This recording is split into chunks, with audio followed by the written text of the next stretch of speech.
चोरीची मोटारसायकल विक्री करणारा चोरटा जेरबंद करून मोटारसायकल चोरीचा गुन्हा उघड. गुन्हे शाखा युनिट क्रमांक 2 व इंदिरानगर पोलीस स्टेशनची संयुक्त कामगिरी.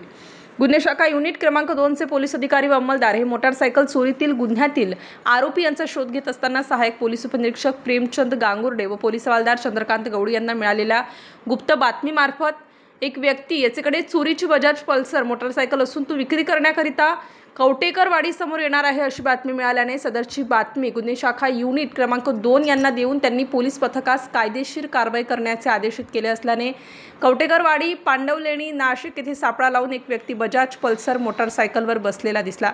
त्यास वरनमूद पथकाने छापा टाकून जागीच पकडले. त्यास त्याचे नावगाव विचारले असता त्याने त्याचे नाव नितीन एकनाथ पवार वय 20 वर्ष असे सांगून त्याच्या ताब्यातून 25,000 रुपये किमतीची बजाज पल्सर मोटारसायकल जप्त करण्यात आली आहे. आरोपीने दिलेल्या कबुलीवरून इंदिरानगर पोलीस ठाणे दाखल गुन्हा उघडकीस आला आहे. सदरची कामगिरी गुन्हे शाखा युनिट क्रमांक 2 कडील सहाय्यक पोलीस निरीक्षक हेमंत तोडकर, प्रभारी अधिकारी श्रेणी पोलीस उपनिरीक्षक यशवंत बेनकोडी, सहाय्यक पोलीस उपनिरीक्षक प्रेमचंद गांगुर्डे, पोलीस हवालदार नंदकुमार नांदुर्डीकर, संजय सानप, चंद्रकांत गवळी, प्रकाश महाजन, पोलीस अंमलदार प्रवीण वानखडे, पोलीस अंमलदार सुनील खैरनार व इंदिरानगर पोलीस स्टेशनचे पोलीस अंमलदार मंगेश आव्हाड व होमगार्ड सागर काळे अशांनी केली आहे. स्टार न्यूजसाठी मोहसिन पठाण, नाशिक.